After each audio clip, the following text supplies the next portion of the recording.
ശരി, ബൽദേവ് മറുപടി പറയേണ്ടത് ഇതിനാണ്. എന്തുകൊണ്ട് മുകേഷിന് മാത്രമായിട്ട് പ്രത്യേക ഒരു ധാർമ്മികത? അതായത് CPM എന്തുകൊണ്ട്, ഇപ്പോൾ CPM വലിയ ധാർമ്മികത പറയുമ്പോൾ അതിൽ മുകേഷിനെ എന്തുകൊണ്ട് മാറ്റി നിർത്തുന്നു? തിളക്കമുള്ള നക്ഷത്രങ്ങളും സുന്ദരചന്ദ്രനുമുള്ള ആകാശം നിഗൂഢതകൾ നടന്നതാണ്. ഇവിടെ ഇവിടെ ശ്രീജിത് പണിക്കർ പറഞ്ഞതുപോലെ CPM അങ്ങനെ പ്രത്യേകിച്ചൊരു ധാർമ്മികത ഈ പ്രശ്നത്തിൽ വേണ്ട. കാരണം CPM മുകേഷിനെ സംരക്ഷിക്കണമെന്നുണ്ടെങ്കിൽ തീർച്ചയായിട്ടും ഇവിടെ പറഞ്ഞതുപോലെ കുറ്റപത്രം കൊടുക്കാതിരിക്കാമായിരുന്നു.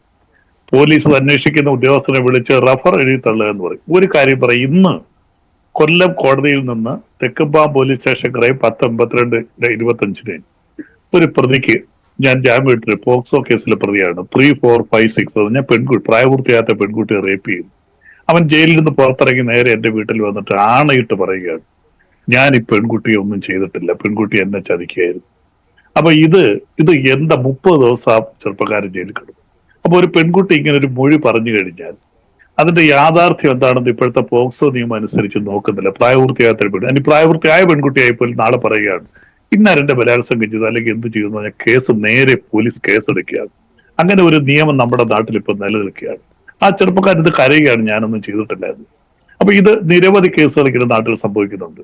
അപ്പൊ ഇവിടുത്തെ പ്രശ്നം മുകേഷ് തന്നെ വ്യക്തമായിട്ട് പറഞ്ഞു. മുകേഷിനെ അയച്ച വാട്സപ്പ് ചാറ്റുകൾ നമ്മളെല്ലാവരും, മഞ്ചേഷ് ഉൾപ്പെടെ ഇരിക്കുമെന്ന് വീണ എല്ലാവരും വായിച്ചാണ്. അതിനകത്തൊക്കെ വന്ന് അവസരം ചോദിക്കുന്നു, പൈസ ചോദിക്കുന്നു, ഇങ്ങനെ പല കാര്യങ്ങൾ ചോദിച്ചുകൊണ്ട് മെസ്സേജ് ഈ പെൺകുട്ടിയുടെ മൊബൈലിൽ നിന്ന് പോകുന്നു. പിന്നെ ആ പെൺകുട്ടിയുടെ മറ്റ് ബാക്ക്ഗ്രൗണ്ടുകളിലേക്കൊന്നും ഞാൻ പോകുന്നില്ല, ഞാൻ പറയാതെ നിങ്ങൾക്ക് എല്ലാവർക്കും അറിയാം. അപ്പൊ ഇതിനകത്ത് കോടതിയിൽ വരുമ്പോൾ ഈ കേസിനകത്ത് എന്തുമാത്രം ഇതിന് നിയമപരമായ സാധ്യതയുണ്ട്. അപ്പോൾ ഇതിനകത്ത് വെറും താത്വികമായിട്ട് അല്ലെങ്കിൽ ധാർമ്മികമായ പ്രശ്നം പറഞ്ഞുകൊണ്ട് CPM പിന്തുണയോട് ജയിച്ച MLA ആയതുകൊണ്ട് ആ MLA രാജിവെച്ചു പോകണമെന്ന് പറഞ്ഞാൽ തിരിച്ചുള്ള ചോദ്യം ഗോവിന്ദ മാഷ് ചോദിച്ചത് തന്നെയാണ്. നാളെ MLA ഈ സ്ഥാനത്ത് നിന്ന് കോടതി കുറ്റമുക്തരാക്കിയത് 100% കുറ്റമുക്തരാക്കും, അതിന് തർക്കമൊന്നുമില്ല. കാര്യം ഇതിനേക്കാൾ വലിയ ഇന്ത്യയിലെ പ്രമാദമായ കേസുണ്ട്. നിങ്ങൾക്ക് എല്ലാവർക്കും നാനാ പടേക്കർ കേസ്. ഇതുപോലെ നാനാ പടേക്കർ കേസിനകത്ത് ഈ പ്രശ്നമൊക്കെ ആയിട്ടത് ബോംബെ ഹൈക്കോടതി എടുത്ത് വലിച്ചൂരി എഴുത്തുകളഞ്ഞു. അപ്പൊ അതുപോലെ അതിനകത്ത് തർക്കമൊന്നുമില്ല. അപ്പൊ ഇപ്പൊ തൽക്കാലം വളരെ വലിയൊരു കാര്യമാണ് ഇടതുപക്ഷ ഗവൺമെന്റ് CPM അതിന്റെ താത്വികതയും ധാർമ്മിക മൂല്യവും ഉയർത്തിപ്പിടിച്ചുകൊണ്ട് തന്നെയാണ് മുകേഷിനെതിരെ കേസെടുക്കാൻ തയ്യാറായത്.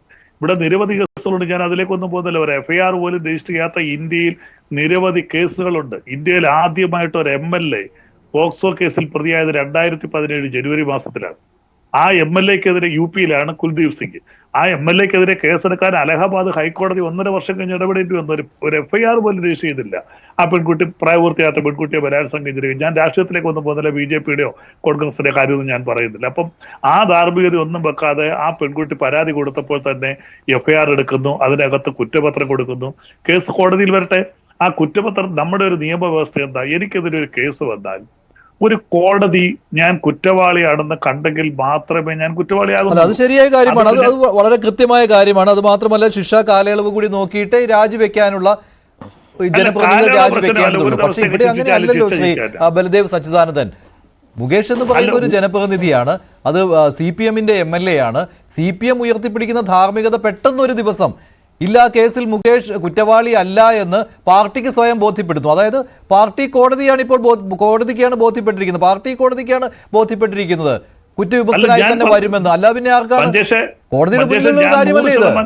മഞ്ചേഷ്, ഞാൻ 100% പറയുന്നത് ഈ കേസിനകത്ത് ഞാൻ ഇപ്പോൾ പറഞ്ഞ ഉദാഹരണം അനുസരിച്ച് മുകേഷ് 100% നിരപരാധിയാണെന്ന് വിചാരിക്കും. നാളെ എന്റെ പേരിൽ ഞാനും ഇടതുപക്ഷം. അത് അങ്ങനെ പറയാൻ എങ്ങനെയാണ് സാധിക്കുക ശ്രീ ബൽദേവ് സച്ചിദാനന്ദൻ?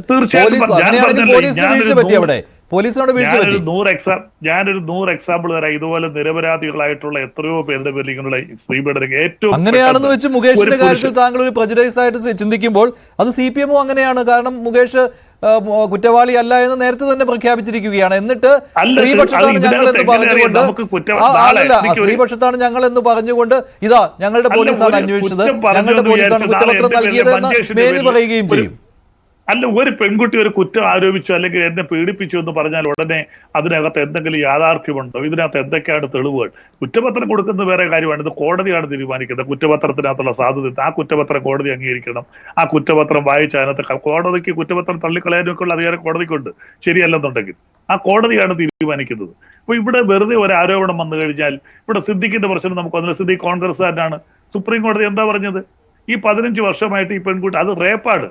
എന്താണ് ചെയ്യുകയായിരുന്നു എന്നാണ് സുപ്രീം പല എവിഡൻസും മസ്കറ്റ് ഹോട്ടൽ ഉൾപ്പെടെ എവിഡൻസ് ആയിട്ട് ചെയ്തല്ലോ. ഇന്ത്യയിലെ പരമോന്നത ന്യായപീഠമല്ലേ സുപ്രീം കോടതി. സുപ്രീം കോടതി ജാമ്യം അനുവദിച്ചതല്ലോ. ഇവിടെ ജില്ലാ കോടതി ഹൈക്കോടതി ഒന്നും ആ കേസ് പരിഗണിച്ചില്ല, അറസ്റ്റ് ചെയ്യാൻ ചുറ്റി നടന്നു. ഇന്ത്യയിലെ ഏറ്റവും വലിയ പരമോന്നത ന്യായപീഠം പറഞ്ഞ എന്താ, ഇതിനകത്ത് ഞങ്ങൾക്ക് സംശയമുണ്ട്, അവ്യക്തതയുണ്ടെന്ന് സുപ്രീം കോടതി പറഞ്ഞു. കാര്യം 15 വർഷം കഴിഞ്ഞു, ഇങ്ങനൊരു സംഭവം നടന്നിട്ടുണ്ട്, ഇതിന്റെ തെളിവുകൾ എവിടെയാണ്? സുപ്രീം കോടതി ഇരിക്കുന്ന സാധാരണ റേപ്പ് കേസിനകത്ത് ഒരു കോടതിയും ജാമ്യം കൊടുക്കത്തില്ല. ബലാത്സംഗ കേസ് എന്ന് പറഞ്ഞ കേസിൽ സ്ത്രീകൾക്കെതിരെയുള്ളതിനകത്തും ഒരു കോടതി മുൻകൂർ ജാമ്യം കൊടുക്കത്തില്ല. പ്രതികൾ മാസങ്ങളോളം ജയിൽ കിടക്കും. ഇത് സിദ്ദിഖ് ഒരു ദിവസം പോലും കിടക്കാം. അത് കോൺഗ്രസ്സുകാരനെ സിദ്ദിഖ്, ഞങ്ങളാരും അല്ലല്ലോ, ഒരു പക്ഷേ ഞങ്ങൾ അദ്ദേഹത്തിന് കുരുക്കാൻ ശ്രമിച്ചു എന്ന് വേണമെങ്കിൽ വീണയ്ക്ക് പറയാം, അദ്ദേഹത്തിന് ഇതിന് കുറ്റപത്രം കൊടുക്കാൻ ചോദിച്ചു എന്ന് പറയാം. പക്ഷേ സുപ്രീം കോടതി എന്താ കണ്ടത്? ജാമ്യം അനുവദിച്ച് നമ്മളെല്ലാവരും ആകാംക്ഷയോടെ കാത്തിരുന്നില്ലേ സുപ്രീം കോടതിയുടെ ബെയിൽ ആപ്ലിക്കേഷൻ തള്ളിക്കളയും. അപ്പൊ കോടതിക്ക് നടപ്പിലാക്കുന്നത് എന്താ? കോടതി, ഞാൻ പല ചർച്ചയിലും പറഞ്ഞാണ്, കോടതി നടപ്പിലാക്കുന്ന നിയമമാണ്, നീതിയല്ല. നീതിയും നിയമവും രണ്ടാണ്. കോടതിക്ക് പലപ്പോഴും നീതി നടപ്പിലാക്കാൻ പറ്റില്ല. കോടതിയുടെ മുന്നിൽ വരുന്ന എവിഡൻസിന്റെ അടിസ്ഥാനത്തിൽ നിയമം നടപ്പിലാക്കുമ്പോൾ കോടതിയിലേക്ക് എത്തപ്പെടാത്ത ഒരു കേസിനെ കുറിച്ചാണ് താങ്കൾ പറയുന്നത്. മുകേഷിന്റെ കാര്യം കോടതിയിലേക്ക് എത്തിയിട്ടില്ല, കുറ്റപത്രം സമർപ്പിക്കുന്ന സ്റ്റേജിലേ എത്തിയിട്ടുള്ളൂ എന്നുള്ള കാര്യം താങ്കൾ താങ്കൾക്കറിയാം. ആ സമയത്താണ് മുകേഷിനെ കോടതി കുറ്റവിമുക്തനാക്കുമെന്ന് മുൻകൂട്ടി തന്നെ താങ്കൾ പറയുന്നത്. വീണ, ഇതിനെല്ലാം വളം വെച്ച് കൊടുക്കുന്നത് കോൺഗ്രസ്സുകാരാണ് കേട്ടോ. ഈ 2 MLA-മാരെ സംരക്ഷിച്ചുകൊണ്ട് കോൺഗ്രസ് എന്ന് നിലപാടെടുത്തോ അന്ന് മുതൽ CPM-നും അവസരം വരികയാണ്. ഞങ്ങളുടെ ഭാഗത്തു നിന്ന് ഒരാൾ ഇങ്ങനെ പ്രതിയായാലും ഞങ്ങൾ സംരക്ഷിക്കും, കാരണം അവിടെ കോൺഗ്രസ്സുകാർ സംരക്ഷിക്കത്തില്ല. പ്രതി ആയതുകൊണ്ട് നടപടി എടുക്കാനൊന്നും പറ്റത്തില്ല. അയാൾ കുറ്റം പറയട്ടെ, മറുപടി നിജസ്ത്രീ ഉണ്ടെങ്കിൽ തീർച്ചയായിട്ടും നടപടി എടുക്കും.